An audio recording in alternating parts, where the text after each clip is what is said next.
right mazimbabweans wayai pano nezuro maindibvunza panapa imi muchiti nyatso explain kana kuti try kuti udzoti chi changa chichinyatsotaurika pamataxes aya chi chanyatsoitika muri yeZimbabwe sekugara ndichitaura kwandinoita kuti hurumende iyi iri broke. Inini ndinatanga kutaura ndiki government iri broke vakazobuda vega last week vakataura kuti mazuva government iri broke takutombokata dzimwe mari ministers chinji takutombokata allowances.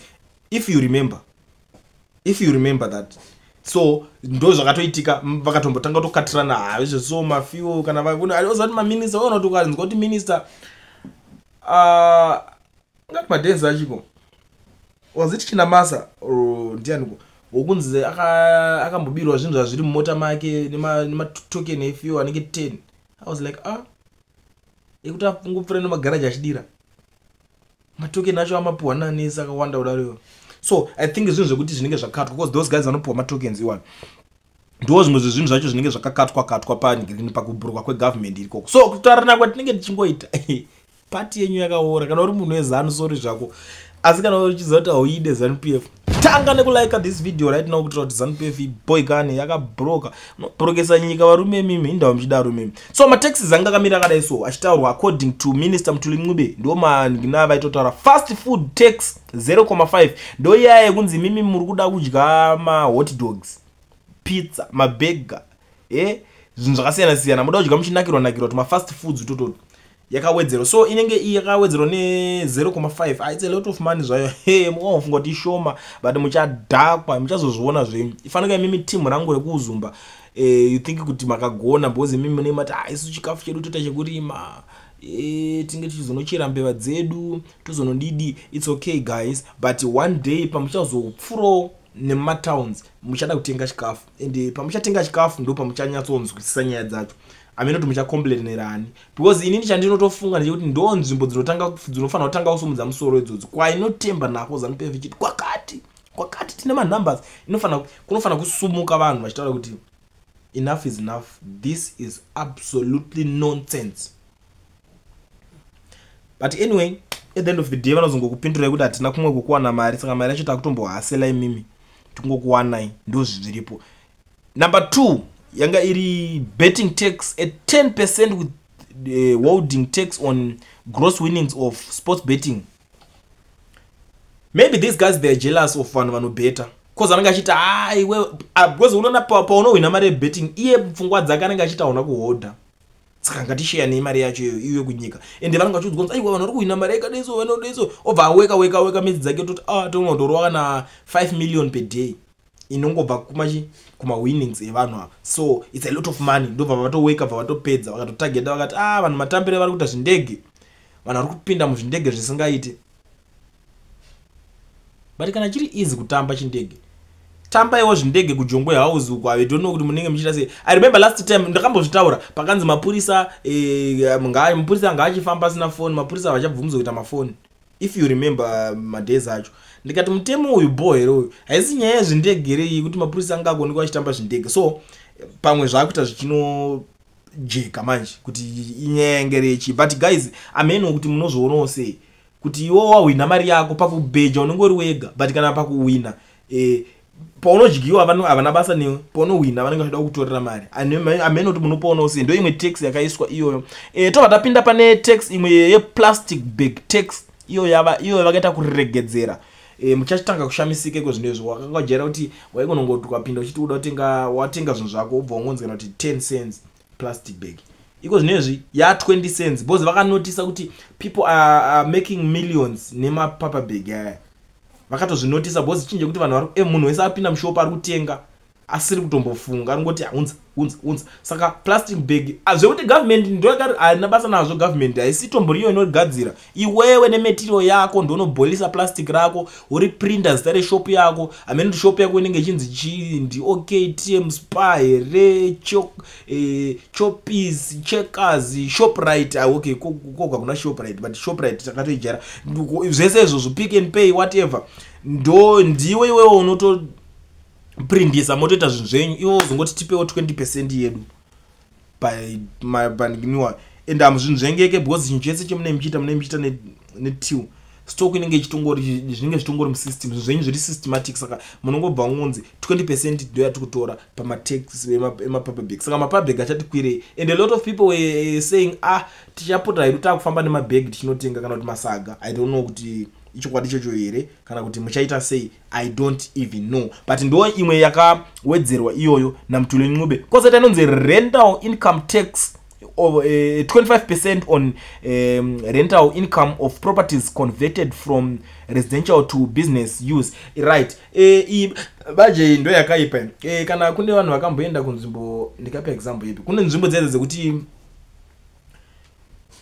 wakupashandisa se business pari pamba pako, but unoona kuti kune nzvimbo dzakawanda dzekuti atoma industrial chechewo utongoti pana panda kutopa rendesa pakutwa chakati pakutodidi 25% yako pakufamba inenge chidiwa pama rent house. Mari yako uri kuwana iwo ma rent house iwo handi kurendesera company, urendesera business uri kudidi 25% ndo dzine zichidiwa. And iwewe unoona utofungidzira kuti pamwe usalendo duchamzvenga kuti ndo chamzvenga apa nzvengeke, because iwo zvavanongoita vanongono fanya roja racho rinenge riri papa 25%. Saka muchazoenda munosaindirana na mega kuma commissioner because munenge makagara makasaindirana pasi makutoshandisa nzvimbo. Inzvimbo idzodzo dziri kutwa izvo dzakawandisa. Not sure kuti vanhu vari munzvimbo dzakaita sana Belvedere nekumwoko vanorendesera ma students vari kuita ma student accommodation vachaita zvekuita sei, because inenge yakutoonekwa se business, nzvimbo ye business food.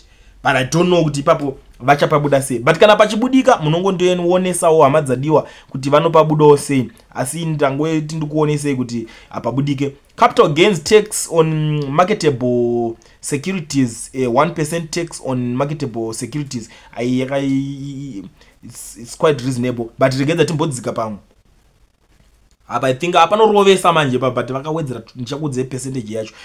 Exercise duty on alcohol beverages, excise duty increased from 0.25 cents per liter to 0.30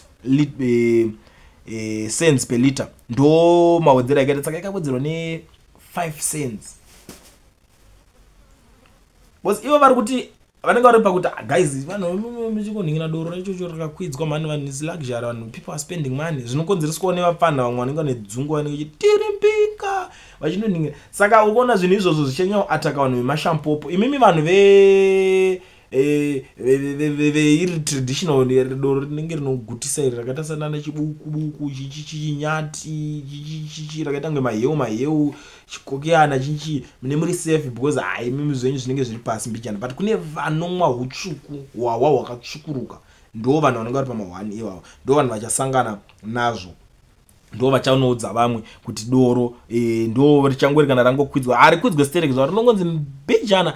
Kune rimwe munhu rokuti doro atojara kuti anotenga chibhodhoro chake $50, saka unongosvika changonzi $51 zvatopera, wakutongoita se wakutombobatwa wakadaro. Saka ndo mawedzerero yakaitwa. Tobva tapinda pane mwanzi royalties on quarry stones. Quarry stones will attract a royalty of 0.5 cents on of the sales value. Ndo mashoko akabuda achitaura ipapo. Corporate income tax on building societies, receipts from non-mortgage mortgages activities by building societies will now be taxed. Well, no godzogera munotiza chitegorira Zimbabwe chazvimbisa vanhu. Mandatory tax registration for emerging sectors, small businesses including car dealers and hardware corporation must register for taxes, failing which specific quarterly corporate tax payments will be levied against them.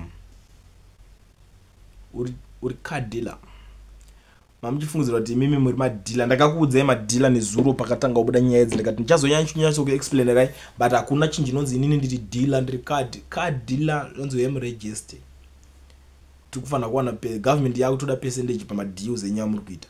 Indongorowera pasi pemuti baba, muchazongobarikana mumwe musi matongonzi makabvisere tax wakavarairwa, hakusisina anenge ari kusara ari safe. Zvekuti zvayanzi zvekuti ende izvo so chinhu wani chandoda kukuudzai nje kuti anomuona kuti